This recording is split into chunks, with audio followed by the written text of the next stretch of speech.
Welcome to Title Talk, a podcast for real estate investors where we cover tips, tricks, and trends in the industry. This podcast is all about providing valuable insights to help you maximize your investment opportunities. Whether you're a seasoned pro or just getting started, Title Talk is the place to stay in the know and get inspired. So grab your headphones, tune in, and files.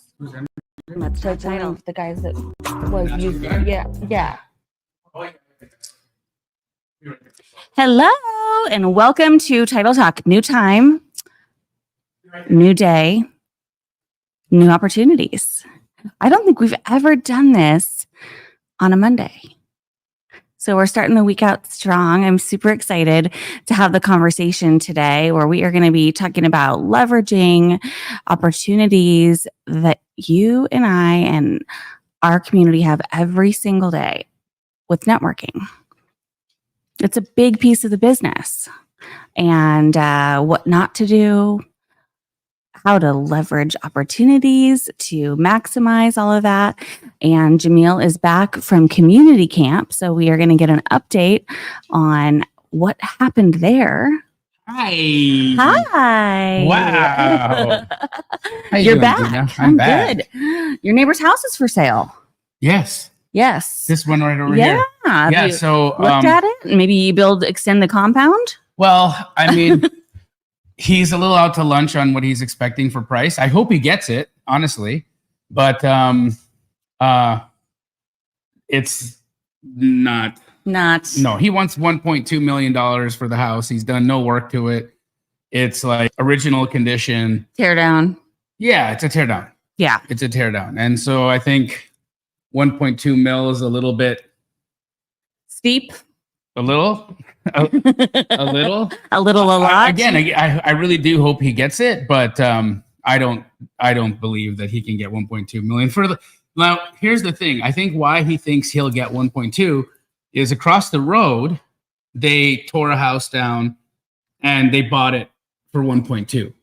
But there's a difference between this lot and that lot. This lot over here, all the lots on this side of the road are half an acre. All the lots on that side of the road are 0.6. Oh. Okay, so they've got an additional, I don't know. Tenth of an of an acre. So like another 4,000 or 5,000 square feet on the lot. It's a guest house. It's a cabana. It is. It's significant. It right? is, yeah. And then on top of that, we back commercial. So, you know, I always talk about this on the appraisal rules. When you back commercial, there's a significant discount for backing commercial or siding commercial, fronting commercial. Traffic. And so that lot at 1.2 makes sense. This 800. So his agent doesn't understand the nuance of how that affects value. Yeah. And now, again, I could be totally out to lunch and someone might see that and say, oh my God, half an acre in Arcadia or Arcadia Light, and I want it, even though it's like super overpriced. I truly hope he gets it. So I'm praying for him. I'm rooting for him, wishing him. Yeah, because if he gets 1.2 for that house, then this here is worth 3. That's not a bad gig. Yeah, and if he doesn't get 1.2, I think he's going to get 800 for it. Then it's still worth 2.5, which is what I think it's worth. So all that, yeah. How are you? I'm doing really good. How about yourself? I'm good. How was camp? Man, oh man. Camp was great for me, not so much for Bobby, because he's got inflamed lymph nodes now, and he's having to drink green juice. And he you know, sometimes nature can get the best of us. You know what I mean? I think it got the best of him, but we had a good time. We had a really good time. I saw you in a cowboy hat. I was wearing a cowboy hat. Giddy up. I mean, it was just like really good people, right? It was 400 or 500 incredible human beings all converged on this little tiny town in Montana. We woke up every day and walked. Like Bobby would walk half a mile to go get him and his girl some coffee. Every morning I would walk around the neighborhood and I'd take like an hour and a half, 2 hour long walk every morning. That's beautiful. And just like breathe and enjoy the pines and wave at neighbors. Yeah, they were like, you know, I think Bob's words were like, it's a slice of Americana, but it was like, that's what it was. You know, like you wake up, you walk outside and there's kids riding their bicycles up and down the cul-de-sacs. And when you walk by the children, they wave at you and they say, "Good morning, sir." When you mean they say hi to you? Yes. They That say hello doesn't to happen when you walk down the street here. They say hello to you. The people who own the house, the people living in the homes actually got out of their house and mowed their own lawn, which you don't see here in Arizona. In Arizona, very rare. Very few people who own their property are doing the maintenance on their property. I'm not going to get into the demographics of who's doing what, but in Montana, it's the owner of the home coming out and mowing their lawn, right? So it's like, it's just people get back to the basics of what it meant to like own your house, take care of your stuff, look after your children. It was probably safe for the kids to run around and big time, play. Big time. The only creep in the neighborhood was Bobby. Oh, poor Bobby. He gets a bad rep. No, he doesn't. He's not a creep. I'm just playing with him. He's too sick to fight back, so I'm getting in the shots that I can get in. But yeah, we had a really good time. And then of course, Pace knows how to throw a party better than any human being I know. So you better believe that we like ate well, we rested, we got to see beautiful sights. Like Jerry Norton's house is on the lake, and it's just amazing. It's so beautiful. The water is pristine. You can get out and jet ski, you can wakeboard, surf, all the things. And then Pace lives on 20 acres out there. 20 acres. 20 acres. Wow. And he's got like a $10,000 farmhouse. 10,000 square foot farmhouse. Okay. And it's a mansion, right? Like a mansion farmhouse. Did he build it, or it was built? So he bought it creatively. He doesn't surprise me. He bought it for $1 down, and took over. I don't know how many millions in the loan, but at like under 4%. So Pace does what he does. He bought it creatively, and he's enjoying every minute of it. He's got a pickleball court there, in-ground trampoline. He got goats. One of the goats is going to be named Jamil. Woo! The goat. So all the things about it were just really, really special. And I'm so grateful that I had a chance to be out there, to have my homeboy with me, get some, beautiful time with my friends, beautiful community. And I felt, I'm surprised that he came back feeling sick, honestly, because I came home feeling like energized and well oxygenated. But he was moving, he was doing a lot. It was a lot. Like, again, when you're doing stuff like that, you're on all the time. Bobby had to take, I don't know, maybe 5,000 pictures. God knows how many times he had to shoot the button. But it was work, but it was still really, really, really fulfilling. So that's awesome. I enjoyed it.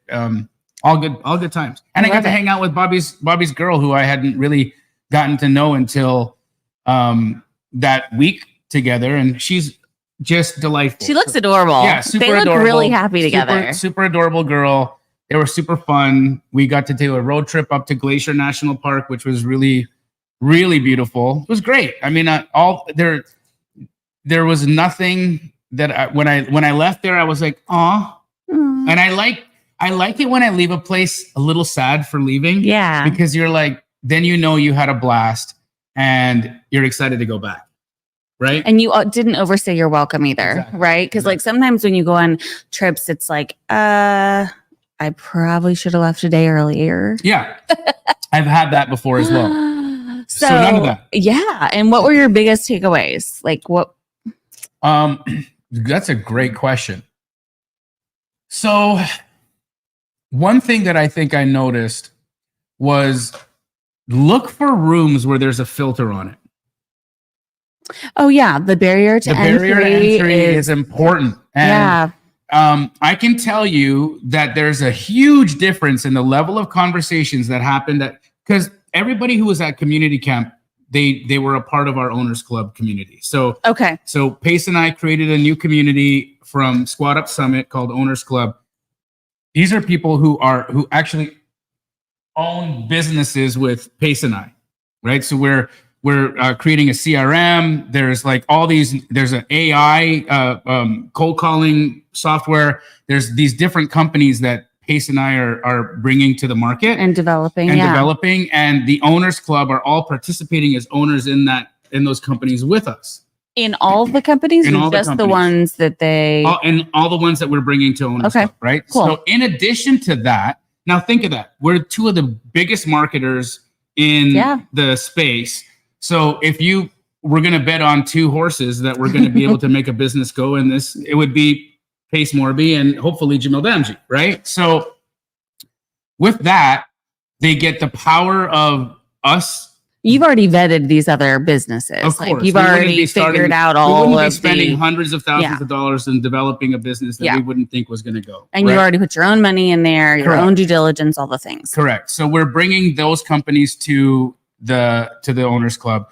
But in addition to that, they are in a curated room, right? And so they're all higher level people, with higher level situations, higher level networking opportunities, thinking, business opportunities, ideas. And like when you're walking into a conversation that people were having there, they were talking about deals in the millions. They were talking about raising capital in the tens of millions, right? And so for me, being in a room where that's the level of participant, that's exciting. Yeah. Right. And so I would say my biggest takeaway for anybody tuning in right now was, look, it's not that people ask all the time because they've heard the saying, you are the average of the 5 people that you hang around with. Right. And so people who are just becoming, just getting into entrepreneurship, that are just starting their journeys, they often ask, how do I get myself around better people? Right? None of my friends are in entrepreneurship. None of my friends are financially free. All of my friends drink all weekend long. They live for the weekend. They're not living for their life, right? They do a job that they hate for 10 hours a day, 5 days a week. And they have a little bit of time on the weekend where they numb themselves with alcohol, marijuana, and mindless chatter and back talking and backbiting and garbage gossip, just to wake up on Monday morning to do it all over again. Right. No, I've had friends that have literally been dating somebody and they're like, I really like this guy, but he needs better friends. Yeah. Right. He's got to level up. And so when you're in that kind of a situation, right? When you're my dog for president. Yes. Patrick, Henry would love it. I love you, bro. When you're in those types of rooms, the frequency is different. The conversations are different. The level of help is different. The level of idea is different. And so I would say that if you're looking out, if you're out there, you're like, man, I just need to put myself in a room around better people. Then find a room with a barrier to entry. Find an opportunity. I'm not telling you to come join owners club. It's closed anyways. We're not taking any new members. But there are other opportunities out there. There are other rooms where you can get in. And of course, you're going to need to write a check to get into a room like that. You're not going to get into those rooms for free. It costs money to put together experiences like that, right? I would say Pace probably spent upwards of $200,000 to $300,000 preparing for the people who came to community camp. People who came to community camp, of course, they covered their own airfare and they covered their hotel, but everything else otherwise was taken care of. That's amazing. And so there's that aspect of it. There's the reality that when you are in these rooms, these become your friends, they become your network, and then you're having better conversations.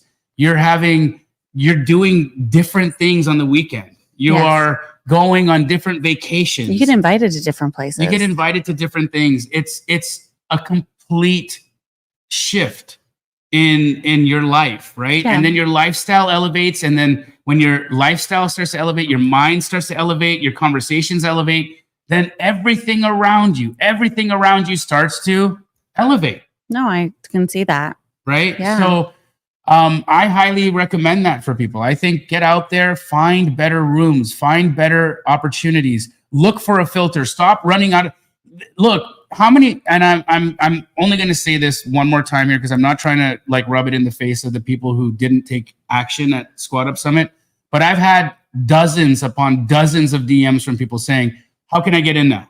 Oh, too late. Hey, Jamil.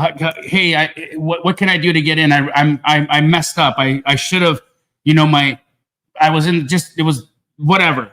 These are the same people that when it came time to making the decision, their asses ran out of the room. Yes. Right. They were like, oh my God, I'm going to need to spend some money. And they were like out the room, you know, in the bathroom, hiding, like pretend they got uncomfortable. They wanted to run away.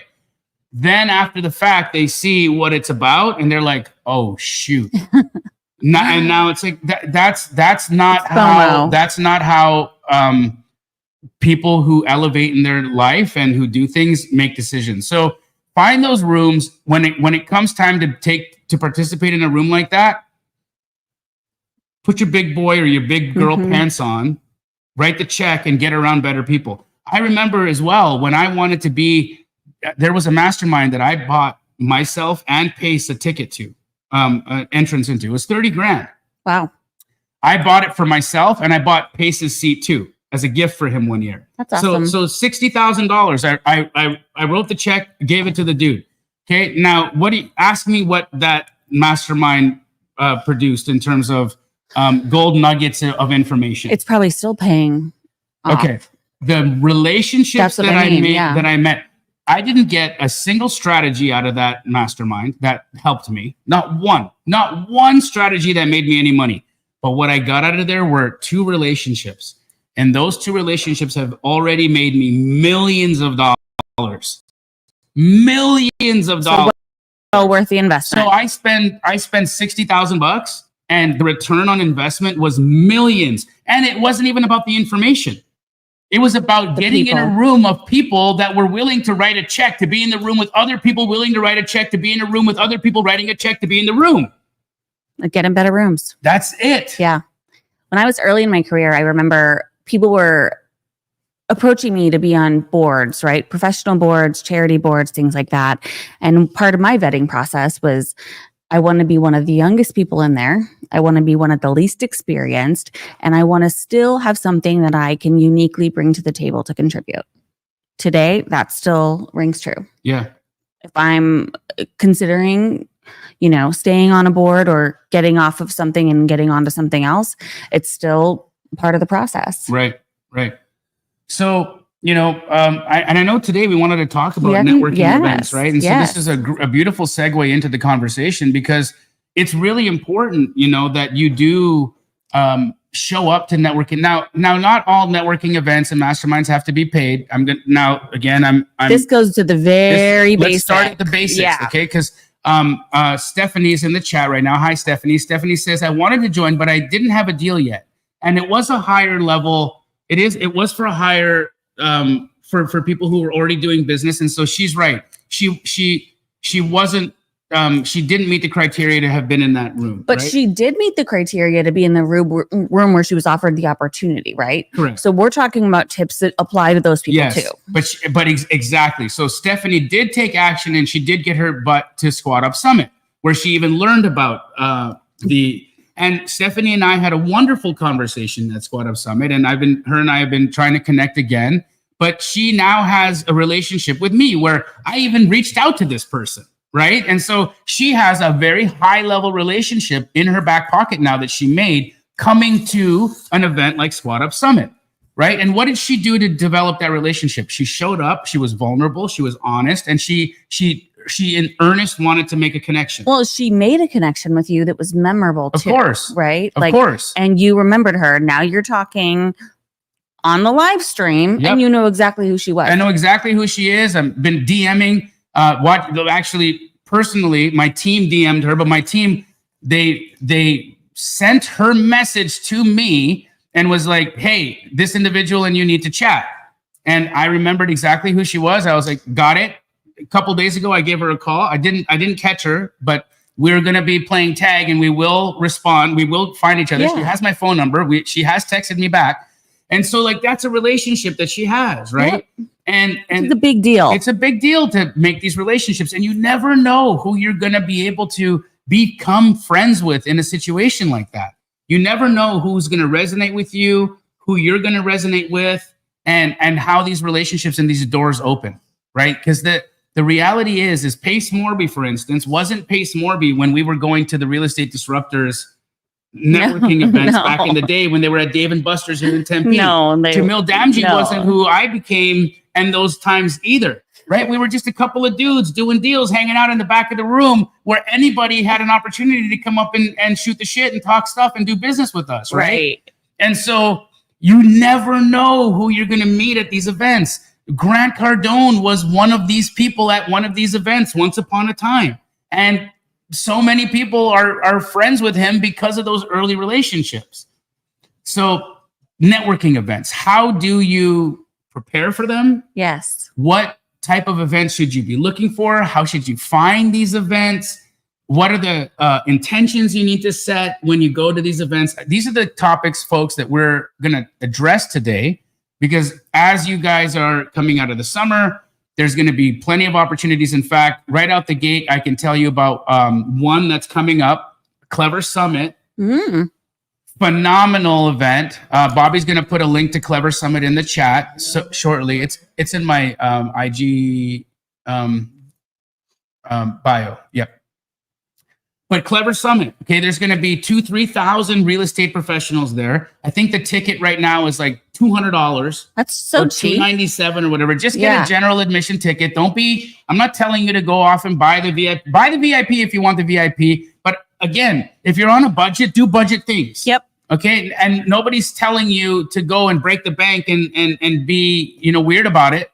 But go get your ass to that event. Right? There's going to be 2,000 to 3,000 people in Florida who are all going to be there to do the same thing, which is connect with each other, do JV deals with each other, be private money lenders to each other, be private money partners with each other, to provide resources, to provide help. And it's folks just like you that are going to be in that room, right? So you look at a Clever Summit, $297 for a general admission ticket. What kind of ROI can you get from a $297? You have one room? Quality conversation. It could change your life. I mean, you can 10x, 100x that. Yeah, easy. 100x that, right? So when you do go to these events, look for, am I going to get a lot of bang for my buck, right? If you're going to travel, I wouldn't say ever travel to a networking event where there may be 200 or 300 people. That doesn't really make a lot of sense. No. If you're going to go to an event where there's going to be 200-300 people, go to a local event, right? Do that in your local city or whatever that is. That makes sense to me. But when you're going to travel, you're going to spend money on flight, or you're going to spend money on hotel or whatever. See who are the people that are putting the event on. What are the speakers going to be there? What kind of vibe will these speakers attract, right? And if you're at that type of an event where there's going to be, now who's speaking at the Clever Summit? Yeah, I'm curious. It's Patrick Bet-David. Okay. Now he's a polarizing individual, right? I like Patrick. He's not liked by everybody. He's not liked by everybody. He's liked by some people. And I think that he has some pretty interesting positions on specific topics. Well, I think you'll find that with a lot of speakers, people, right? Like you're not going to love everything that they're going to have to say 100% of the time. I mean, the bigger they get, the more controversial they can become. True. Patrick Bet-David's one headliner. Ryan Serhant, another headliner. Mm-hmm. Again, Pace Morby, myself, Chris Crone, Cody Sperber. So you already know the vibe. Yeah. Right? You know the vibe. You know who the folks are that are going to be there. It's going to be full of real estate investors, wholesalers, fix and flippers, people who follow me. Why they follow me is because of the information that I deliver. That's the vibe. That's who are going to be in this room. For the $297 that the ticket costs, if you only talk to the people in front of you, to the right of you, to the left of you, and behind you, you're going to find an ROI. That's like door knocking for an open house. Right? Well, you like even if you were that introverted, where you're like, the only thing that I need to do is talk to the person in front of me, the person beside me, to the right and to the back, and do that every day of the event. If that was your only networking, you would get an ROI on that event. Yep, 100%. So that's my, that's how I would be looking for them in terms of how to prepare for an event like that, right? So there's a person in the Astro community who I think has done a phenomenal job of making himself memorable in a positive way. Yeah, memorable in a positive way. So let's talk about ways that you could be memorable in a not so positive way, because I know that you've seen this. Give us some examples of what that looks like. Yeah, like what not to do, right? Don't be a creep. I mean, what's that? What is a creep? Don't give up a creeper vibe. Okay, so like if you're going to come up to me at a networking event and we've never had a conversation, you haven't even introduced yourself, and you're going to try to take a selfie and tag me on Instagram, that's probably weird. Totally not going to be my vibe. If I want to take a picture with you, I'll suggest it. Yeah. Now I can say that I have a lot of randos that walk up to me at events and want to take selfies. But as a man, that's probably a little different. It's different, and I'm okay with it. What I would really love, though, would be instead of wanting to come, because like what I think happens at some of these events is people are there just to get the picture. Yeah. Just and even for a guy like me, for instance, why do I remember Stephanie? She probably had like an engaging conversation with you. She had a question. She had something that she wanted to talk to me about that was heartfelt. And it was significant. It was authentic, vulnerable, and real. And we had a memorable conversation. And so now I'm never going to forget Stephanie because of that conversation. Yes. Right?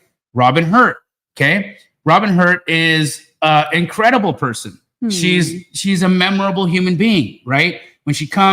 When I see her, what does she typically do when she comes to an event like that? Robin will always come bearing pie. Oh, that's great. She bakes a pie. That's awesome. And she figures out how to get a pie to me at an event. So now, will I ever forget Robin Hurt? Absolutely not. Not a chance I'm going to forget. And I'm not telling you guys all to bring me a pie because that's Robin's thing, right? We're pied out. But like she makes herself memorable, right? And every time we're back there and we're having a piece or bite of the pie, people are asking, "Oh, who brought this pie? It's delicious." "Oh, Robin Hurt did." "Oh, how cool is that?" So her name's coming up in conversation. It's thoughtful, it's kind, and it's like, and then people in our position are like, we want to kind of help Robin, we want to connect the dots, we want to give her, maybe introduce her to somebody, whatever that is. But either way, we love Robin. I bet after the first time she asked you what your favorite pie was. I actually, whatever pie she makes is pretty damn good. They're all good. Yeah, she's apple though. I'm an apple pie guy, but yeah. I like blueberry pie too now. I've become a fan of blueberry pie, but apple pies and blueberry pies I think are my favorite. I'm not a fan of the red berry. Cherries or the raspberry. Yeah, too tart. Like, give me an apple pie, give me a blueberry pie, and apple pie is the symbol of the American dream and homeownership. 100%. And you should see the things that happen. It's okay. Everyone's seen that movie. Anyways, so the selfie thing. Let's talk about that because I get it. It's like, especially if you're gonna talk to a woman, it might be weird to just run up and be like, take a picture, right? Yeah. But why not, instead of just wanting to take a picture, right? Why not come and have a one-line value statement that you value proposition that you could say to people, myself included, that could be exciting, provide an opportunity, solve a problem, or give me the ability to help you connect the dots, right? That allow me to do what I love to do, which is being helpful and connect people. So when you approach someone with that, instead of, "Hey, can we take a picture?" Right? Now, what could an example of that be? For instance, okay, so let's just say you and I, right? Yes. I want a relationship with you for a title business, and let's just say I peep you out and I'm like, okay, I want to go meet Dina Jones. I never met her before. I want to go meet Dina Jones. I know she's in title, and we do, X number of files a month. And I'm tired of overpaying on title. So I want to try to make a relationship with Dina so that I can get investor rates on my title business. So I'm not going to walk up to Dina Jones and say, "Hey, Dina, you look great today. I love your shoes. Can we take a selfie?" and then walk away. No, that's not going to serve the purpose, right? I'm going to walk up and I'm going to say, "Hi, Dina, I'm Jamil. I do roughly 30 to 40 new opens at our current wholesale business. I'm looking to expand that, but what I really want to do is start really making more efficient our operations. And I'm seeing that we're spending a lot of money on title and escrow. And I'm wondering if you provide investor rates. And if you do provide investor rates, what are the things that Fidelity Title could do for my business that could help me grow that from 30 files a month to 60 files a month. Right? Yeah. Now Well, you've got my attention. I've got your attention because now you see, hey, there's an opportunity for me to do business with this guy. Or he's intentional. He knows what he wants. He knows exactly what he's after. Yep. He had a problem that he wants a solution for. And he knows that I have the solution for that problem. So he came armed with the appropriate conversation to have. 100%. So think about that, right? When you're going to these events, think if you want to go and talk to the influencer or the speaker talking, good, do it. But come with something interesting. And do your homework at a time. I feel like in the world of social media, it's really easy to figure out how you can have that conversation with anybody that's one of those speakers. Correct. Like their life is semi-exposed on social media. It is. I mean, another example, Squad Up Summit. This incredible guy came up to me and said, hey, man, I was following you all of last year, and I saw you went through some hard stuff. And I made you something I wanted to give to you. And I'm like, oh, yeah, what is that? I already have enough pie. And he was like, hold on a second. And he went into his bag, and he pulled out a keychain. And on the keychain was Beasto. Oh. Yeah, my dog who passed away. Yeah. Right. And he gave it to me. And he says, it broke my heart when I saw how much it hurt you when your dog died.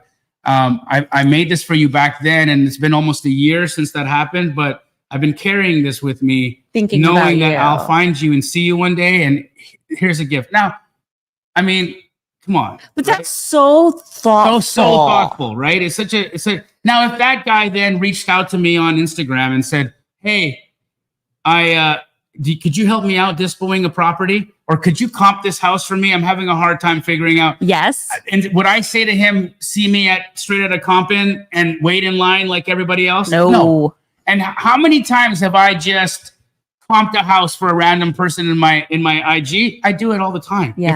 If I have an opportunity and time to do it, I do it. But you'll prioritize somebody. But I would, yeah, because I'll never forget the fact that this guy did something that was kind, right? And he thought about me, and it warmed me up that he did that, right? So it's like thinking about stuff ahead of time, right?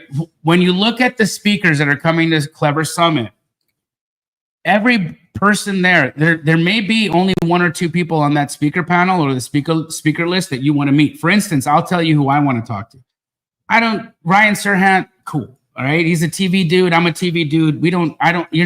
You're a luxury listing guy. You have really nothing that's going to be super interesting to me. I like the way you dress, but I'm never going to dress like you. So I probably don't need to hang out with you much. Right. Again, none of that was meant to be derogatory or mean. Just real, right. Just out of everybody in the lineup, he's not the one that you're going to gravitate towards first. Correct. Patrick Bet David, on the other hand, I want to be on that dude's podcast. I want to be on his podcast. I want to get introduced to the Valuetainment family and I may not get on the Patrick's podcast first. In fact, I'm not even going to presume that he's going to put me on his podcast. I know you're not going to lead with that. I'm not going to lead with that. There's no way. What I'm going to do is I'm going to say, I know you guys are constantly looking for real business people to put on the different shows that you have at Valuetainment. I'd love to be considered for whatever opportunity would be available. Nice to meet you. Thanks for coming out and being a part of this today. Right? That's it. Yeah. And then I would find a way to give him my information so that we could exchange or find out who the point person would be on his team for me to reach out to. That's an easy question to ask, right? But for me, that's what I want out of that relationship, right? So I'm going to figure out how to get that from him. Mark my words, you guys are going to see this. I'm saying it today that I'm going to find a way onto the Valuetainment roster. Yes. You heard it here first, folks. Yeah, and I'm going to, in whatever capacity that is, as I see him hang out at the VIP dinner, whatever it is, I'm going to find a way to get into that door, right? Because he's going to see me on the same level as the other speakers in there. And so there'll be an opportunity for us to resonate, right? It was the same thing with 10X, just like Roland just said. We manifested speaking on the 10X stage. Pace and I went to 10X. We bought a ticket. We sat in the seat. We went to Vegas, went to the Mandalay Bay. We sat in the seats. And why did we do that? Because we were going to learn a bunch of shit at 10X? No. You wanted to be on the stage someday, so you had to be in the room first. 100%. I needed to know what it felt like to be in that room. I needed to understand the energy. I needed to understand what it felt like. I needed to understand what the stage looked like, all of it. And then Pace and I sat in there for 20 minutes. It was a $2,000 ticket each, plus hotel, plus air, right? So we probably each spent $5,000 to get there for 20 minutes. Wow. We sat in that seat 20 minutes, and then we looked at each other. We're like, you got it? Got it. You know what it is? Yeah. Can you feel it? Yeah. It's in your head? Yeah. Let's go. We got out of there. The next 10X, we were on the stage.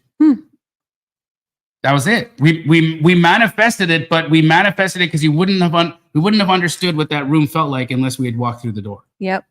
And felt like what it was going to feel like from the perspective of the people that were going to listen to you someday. Absolutely. Absolutely.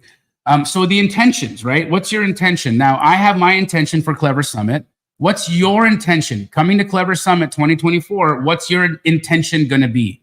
Are you coming to meet 10 new JV partners? Set the intention. Yep. Before 100%. you, as you're paying for that ticket, like how many of you are clicking on the link today and are going to go get your ticket? Look, even if you still don't know how you're going to get there in September, even if you don't know how you're going to get there, don't worry about it. You'll figure that part out, right? Either you'll meet somebody who might carpool with you.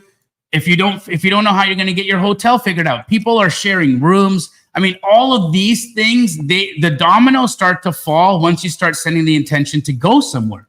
So get the ticket, set your intention of what you want. Yes. I want to buy this $297 ticket, which, by the way, guys, just so you're aware, like they don't make money on those tickets. Yeah, I'm like, that's a really cheap conference right? ticket. Like nobody's getting rich because you bought a $300 ticket from them, right? So you understand that you're using them at that level. Right. You're taking advantage of the person putting on the event at that level because you're extracting a ton of value for a very little amount of money. Set the intention. I want to meet 10 people. I want to grow my business from 1 deal a month to 4 deals a month. And I'm going to do that by connecting with 30 new JV partners at Clever Summit 2024. Set the intention. I love it. So Mindy Jones, who is an agent here in the Valley, she's a great way of like putting a pretty bow on that. She's like, imagine it's your birthday and you could have an unlimited opportunity to get every single wish come true that you wanted from that networking event. What would that look like for you? Right? So like what you just said is kind of like your basic level of like, I'm going to set my intention. I'm going to set my goal. But what is like the best thing that you could just say, this is going to happen. This is my birthday. I'm going to put the wildest, biggest goals out there. So I'm going to share a story. I shared this at the community camp. My plan was I'll expand on this next Sunday on my mindset call. Okay. On my live stream on YouTube, but I'm going to share a bit of the story right now. Okay. So you guys are getting a little sneak peek. You can set an intention as crazy as I want to make $100 million from Clever Summit 2024.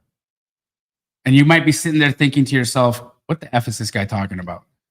How in God's green earth am I going to be able to go into a networking event and come out with the opportunity to make $100 million? Catch this. So it's 2015. Mm-hmm. Okay. My goal was to create a company that I'd be able to exit for $100 million. Yep. Okay. That was my goal. I'm talking tattooed on my spirit goal. Okay. This is like in my DNA. This is what I want. I had no capacity to get this done. Okay. Zero. Okay. I'm still doing business with Chris. Okay. A good friend of both of ours. Right. So Chris is who I'm doing JV deals with. And I am doing good wholesale business, making some money, but I'm not doing anything that's going to become He was like $100 your million. dispo partner at the time. He was a right? good dispo partner. Yeah. But the struggles that I had with him was that we were at two different stages in our life, right? Whereas I was newly married, super like just I needed to work 7 days a week. I want like no breaks, no vacations, just hustle. Chris was on another frequency. He was like, I've made my money. I'm already rich. I have an 80-foot yacht. You know, I want to go and like enjoy my boat every once in a while. And I don't need your permission to do that, little man. Right. So I would get upset because I would want to know when he was leaving town and he would never tell me. It was just one of the things that was kind of causing friction between the two of us because he would just disappear to the Bahamas. Right. He knows this. So me even saying this doesn't hurt his feelings or anything because we're super close. I love the guy. He loves you. And so, which is great, you know, like that we can even be like that today and like still be super close. Right. But that was kind of a struggle for me. And so I have this intention of making $100 million company. And I'm not really in a situation where I'm going to be able to do that in the current relationships that I'm in. Now, what ends up happening? I go to a networking event. And Torsten Coulson, who you may know, I do. He finds me at that event and says, "Hey, man, would you be interested in coming to a sandwich packing party on the weekend?" And I'm like, "Why?" He's like, "Well, I've noticed my kid's becoming a little entitled. Like he just expects me to buy anything he wants. Like, you know, he points at it and he's like, 'Dad, buy it. Dad, you have money. Buy it. Buy it. Buy it. Buy it.' He's like, my kid's just becoming a spoiled brat."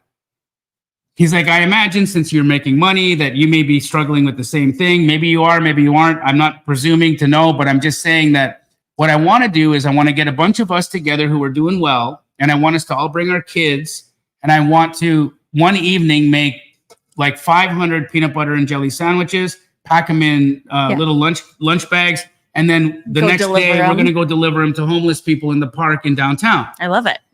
And so I was like, sounds like a plan. Count me in, right? So I'm at this sandwich packing party. And this goofy redhead dude comes up to me and he's like, "Hey, are you Jamil?" I do a really bad impression of him. It sounds like Goofy when I say it. And I'm like, "Yeah." He's like, "Oh, you're the guy who does all the deals, right?" And I'm like, "Yeah." "Oh, would you like to do business with me someday? I do really good at dispo." And I'm like, I don't know, man. I'm kind of got like a vibe, like you got nothing in common. We have nothing in common at all. Like we would never see me and this dude hanging out in the real world, right? You know, like we're not going to be at a club together. It's not happening like that. So there would be no reason why him and I would meet. Yeah. Right. Over charity though. Like but at a charity situation, that's like, we meet in that circumstance. Anyhow, that week, I call Chris on a Monday morning because I have 2 new deals under contract. And it gets that funny ring. Dude. Oh, out of range? Dude. No, he's out of the country. Okay. Yeah, that's out of right? He's out of the country ring. You get the you're out of the country ring. I'm like, this is before WhatsApp existed, yes, I think. Yes. Yeah. And I'm like, this SOB left again and he didn't tell me. Right? And I'm blowing his phone up, nothing. Right? I call his brother and I'm like, "Tim, where's your bro?" He's like, "Oh, he didn't tell you? He's in the Bahamas." I'm like, "Yeah, I could have guessed." I'm like, "Do you know when he's going to land?" He's like, "No idea. He doesn't tell me anything either." I'm like, "Okay, see ya." So now I've got these 2 deals. I've got no way to sell them. Short inspection periods. What do? Call the redhead. I call the redhead. And for those of you guys watching, I do not know this story. This is the first time I'm hearing it too. And so he picks up and I'm like, "It's your lucky day. I got a deal for you. You want to sell it?" Now, Redhead ends up being in Australia at the time. So it's the middle of the day for me, but it's the middle of the night for him. And at first, he sends me to voicemail. Hear this, though. He didn't have your number in his phone. He did have my number. Oh, he did? Phone. Yeah. He sends me to voicemail. And I kid you not, I swear to God, I'm telling you the truth. He tells this story today and it gives me like shivers. He says, "I heard God say to me at that moment, never send Jamil to voicemail, always answer his calls." And he's like, he was freaked out. He called me right back. He's like, hey, man. I'm like, you want to do a deal? He's like, yeah. I said, okay, I'm texting it to you. It's your lucky day. Let's go. That's what happened. Wow. I don't really share that often with people, but that's what he sent me the voicemail and he answered the phone. And he's like, since that day, he always answers my call because that note, God knew that was my biggest problem was that Chris would never answer my phone calls. But you'd never explained that to him either. No. I never told Josiah nothing. Josiah and you didn't know there were any issues between Chris and I. He had no clue. Wow. He gets that deal in his text message. He's on the other end of the world. It's the other time. It's like the next day in the middle of the night. Mm-hmm. He sends out the deal. He sells it in 15 minutes. Wow. I have another one. I had 2 deals. I'm shocked that he gets this thing done like that. I give it to him. Sells it in 15 minutes. And so now I'm like, isn't that something? This young little whippersnapper that I met at a sandwich packing party, picked up my phone call, or actually called me back right away, and he sold my deals in 15 minutes. This is insane. I got to tell you though, one of my favorite things about doing charity work is like the relationships that you build with the people that are there are quite incredible. Yeah, because the people it attracts are it's a different vibe, right? So anyhow, that's so cool. Fast forward, right? Josiah becomes my business partner at Keegley, right? Co-founder of Keegley. That's the Redhead. In addition to that, goes on to starting New Reach Education, which is the publishing company that puts out Sub 2, all of the education and Astro Flipping. So at the end of the day, had I not gone to that sandwich packing party, Keegley doesn't exist, Astro doesn't exist, Sub 2 doesn't exist. Thank you, Torsten. I mean, how crazy is that? Yeah. How crazy is that? Now, back to the intention. I set an intention to build $100 million company. How the heck would I have known it was going to come out of a sandwich packing party? You don't. That's the thing, is you don't know who God is going to develop and how they're going to develop in your life and how your lives are going to develop together. But you have to have faith and you got to trust and you have to set those intentions and be really clear about them. Because when you're clear about those intentions and you set them with earnest and you set them in authenticity and you really want it. Remember, it's that prayer I always say before I start typical trainings, right? It's that God lead us to those individuals that'll be of benefit to us, either through a financial gain or a lesson we need to learn. God does that.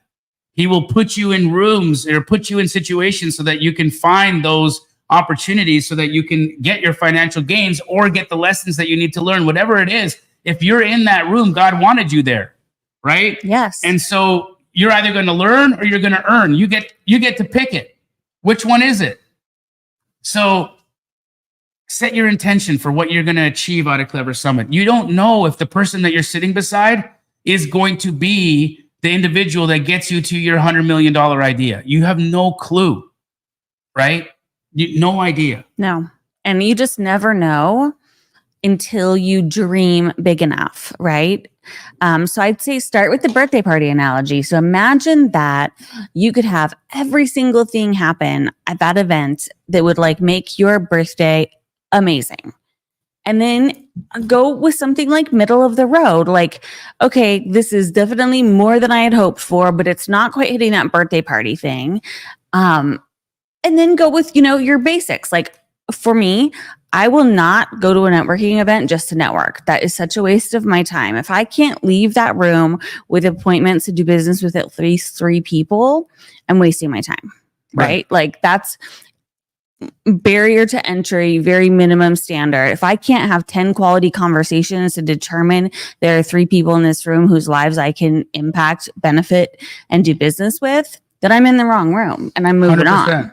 Right. So, you have to have those tangibles for yourself. Now, then I also backtrack to figure out, well, how many phone calls and how many places do I need to go do research on to figure out which rooms are the right ones? Well, there's a little, mud when it comes to that. But I think there are so many opportunities, especially here in Arizona, for networking, right? For investors, for agents, there are unlimited opportunities for that. If you guys are, Keegley does meetups. We've got the Phoenix RIA meetups for investors. We've got different classes and things. Every single day, there is something cool going on, and we don't put on education that's like not killer. Right. Now, we were talking about being memorable, right? Yes. I think I went off on a tangent, and I want to bring up Nathan Harris.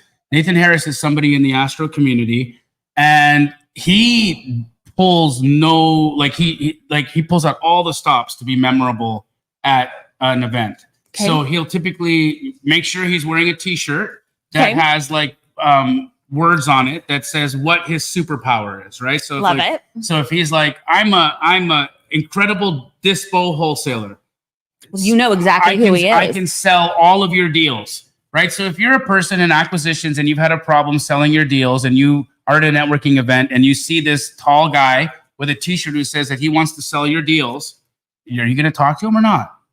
Of course you're going to talk to him, right?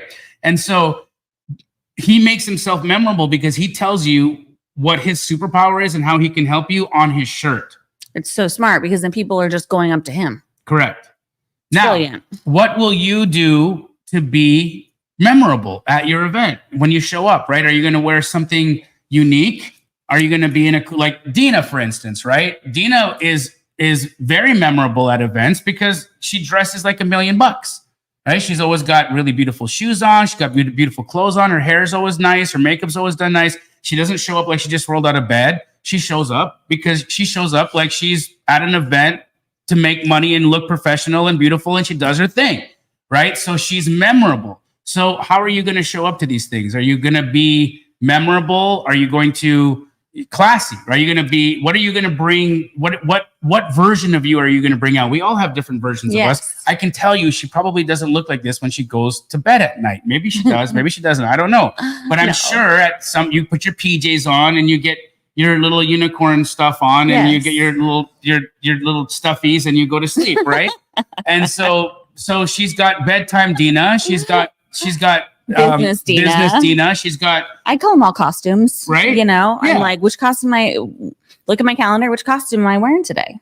And would you say your personality changes slightly for different versions of Dina? For sure. Yeah. Right?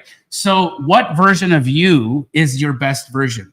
Right? Show up as that person. Does that mean that you've got to wear something that channels that person? Wear that outfit, right? If it's whatever that is that puts you in your confidence, whatever it is that makes you shine, that lets you show up and show out, that's the person you need to be when you come to these events so that people remember you. When you look good, you feel good, right? So for me, it might be the shoes, right? I get ready from the bottom up.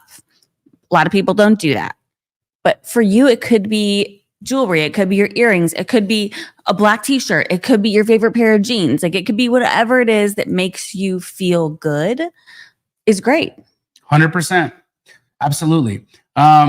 Okay, cool. What else do we want to talk about? I would say like another not to do, don't overstay your welcome, right? So if you've made your value proposition and you've made your impression and you've had a quality connection, move on.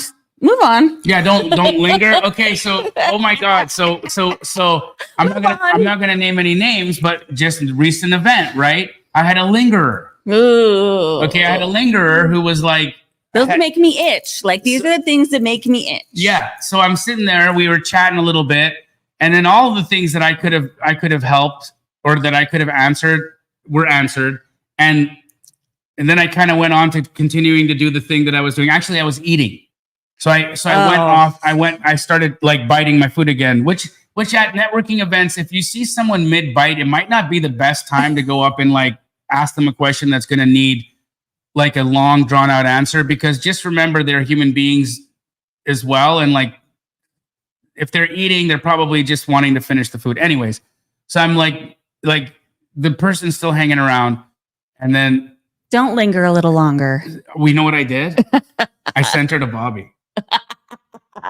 Never a great sign. I sent her to Bobby. I was like, oh, you know who's going to be able to help you with that? Bobby. He's right over there. Go get Bobby. And she was like, oh, okay. And then she went over to Bobby, and like half an hour later, I looked and she was still with Bobby. He was too nice to dismiss her. See, and that's where things get, things just get awkward, right? Because you want to be respectful, you want to be memorable, you've made your quality connection. Now it's time to move on, because you can definitely overstay your welcome and blow everything that you did right. Yeah, it's just a little strange, right? Now, I get it. Look, there's people that if I'm around, there's people who I consider heroes and people that I consider that I look up to, and I'm so grateful that people are inspired by me and that people love me, and I'm never going to be the guy who's like, get away, I'm too good for you. And no, it's not me. I absolutely feel so grateful to have the people in my world that care about me and that are on this journey with me. God bless you guys, and thank you so much for this, right? Thank you so much for the time and the attention and the love. It's incredible. So just know that. But the other side of that is that, like, I have also noticed that I've been in that situation when I've been a little creepy, right? Where I've been like, I hung around a little too long. I lingered a little bit, or maybe I asked or said something that, because like everybody gets nervous. It's normal. I'm a funny guy, right? You're a very funny guy, but not all the time. And sometimes, especially if I really like someone, I might try too hard to be funny. And then I'll say something that's really not funny, right? Something that's a little bit too, like, you cross the line. I crossed the line a little, and and it's just like, it's hard to peel back. Cringeworthy, you know. It's just like, I just said a cringy joke. Dude, now I feel like a total weirdo. Like, dang it, right? And all I needed to do was just have known when the time was right. Hey, Bob, can you let Benny out? I needed to know when the time was to exit the conversation. Yes. Which I hadn't picked up on. So it's emotional intelligence. It's understanding and knowing. High EQ. It's knowing when it's the time to, like, kind of scooch in the other direction. And I think also just something, fortune's in the follow-up, right? So you make a good impression. I'd say after a networking event, you want to make sure that you're following up within 2 business days, or they forgot about you. Absolutely. I think the last one that you have on here would be a great one to close us out, because I think that this is the hard part for people to do. This is hard. Because when you're in an environment where you feel like a fish out of water, you want to be around fish that you know. And one pro tip is, like, build your tribe so that you are going into networking events feeling comfortable. But then the real pro tip is to step away from them. Yeah. Step away from them and make new tribe members while you're there. And, you know, you can enter a room really comfortable with your tribe built. And you've got somebody to go to if things get weird or your conversations there's a lull of some sort, but you have to step away from your people, you know? So if you're going to a networking event, if you've got your group of 3 or 4, that's great, but you're not there to network with each other. You guys take that offline and you work together on a regular.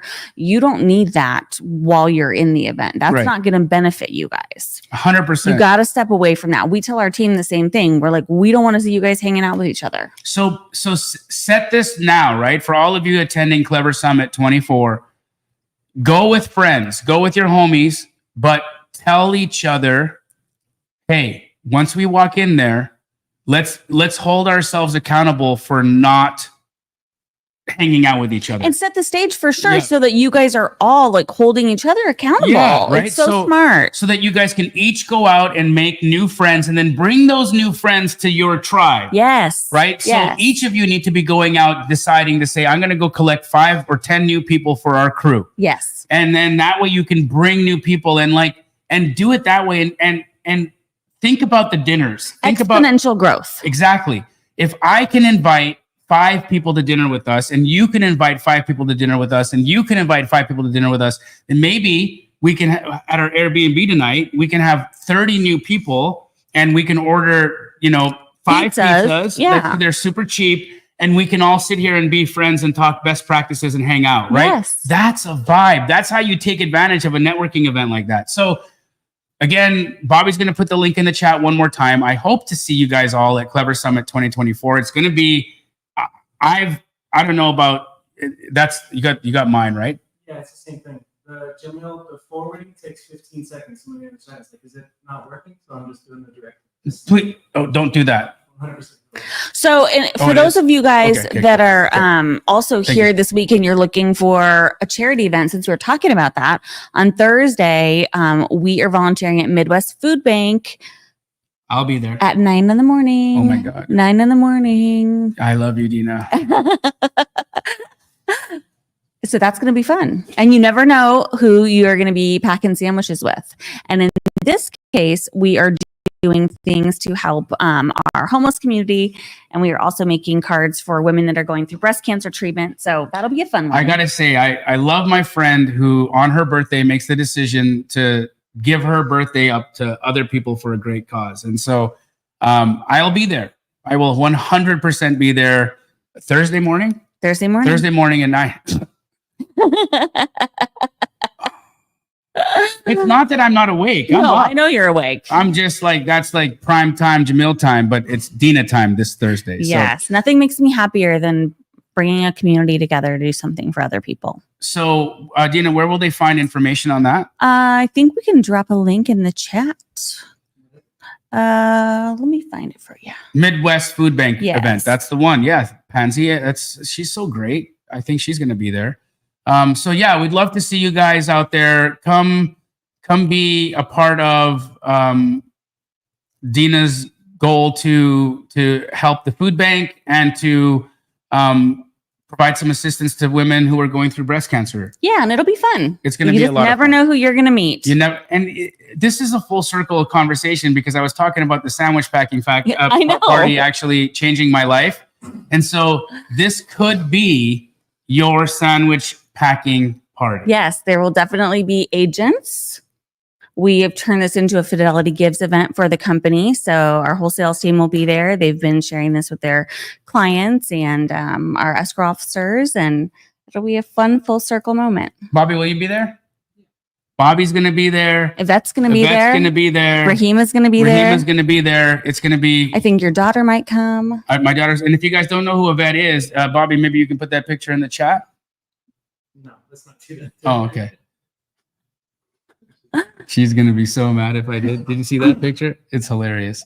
Wow, I can't believe how fast the hour went. I know. Time flies when you're having fun. We hope you guys liked this topic. I think coming out of community camp, I was like, this has to be one of the things that nobody gave me a playbook for, that I've just kind of like learned on the fly. And I wish somebody gave me a playbook for it. 100%. Absolutely. Set the intentions, guys. I'll see you all Thursday if you can make it. Otherwise, we'll see you at Clever Summit.